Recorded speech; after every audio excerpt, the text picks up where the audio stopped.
sinenduna la ubaba uChonco induna yenkosi la esigodini enhlongo. Nje manje la kunomcimbi kumulisa inkosazane yamanzi engumcimbi ohlanganise abantu basemsinga amabomvini nakwangono enkandla. Induna izosithatha isibeke ngenhlelo zalomcimbi. Induna yenkosi. Hayi, inhlelo zalomcimbi okokuqala nje ke kwahlelwa yithina ukuthi kufanele sikhulise inkosazane. Ngezizathu nje ezincane sizibuka emfuleni kakhulu isomiso esisibonayo esisihlasela ukuthi mhlambe masingenza lo mcimbi singawathola nathi amaconsi njengabanye abantu. Nduna lo mcimbi lo uyaqala ukwenzeka emlandweni mangaphosisi. Uqala lapha eMsinga namhlanje. Mhlawumbe ngesikhathi niqhamuka nombono ukuthi nibe nomcimbi ofana nalona akubangani khona ungabazane ebantwini basemphakathini ukuthi ayibo kuthiwa manje nihlele kanjani nokukwazi ukuthi abantu bamukelise isimo lesi.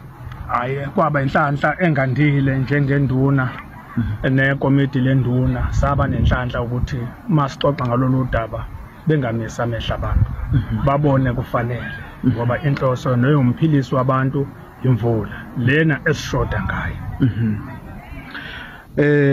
Ngeke ngezwe nduna inkulumanyana noma ngeke ngikwazi ukuqinisekisa ukuthi liqinisona kuthiwa eminyakeni edlule kunomuntu wakaChonco owalimala la emfuleni uthukela elinyazwa yona inkosazane yamanzi.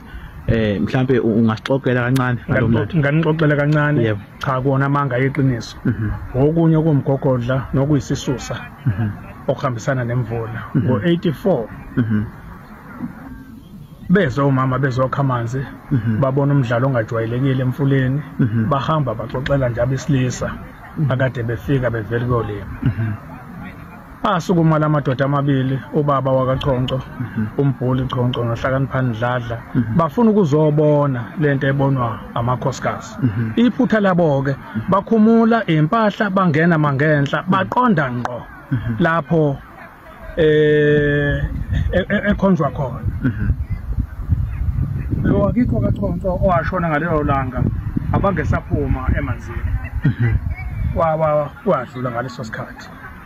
Waphuma kwakaDladla masithola ukuthi okaDladla kwaba inhlanhla ngoba wayeyitwins yena. Lokho okuzwayo cha into ekhona ngokunye okumgogodla okusukumisayo njengoba ngowakaChonco futhi washona kanye nokunye ke njengemvula.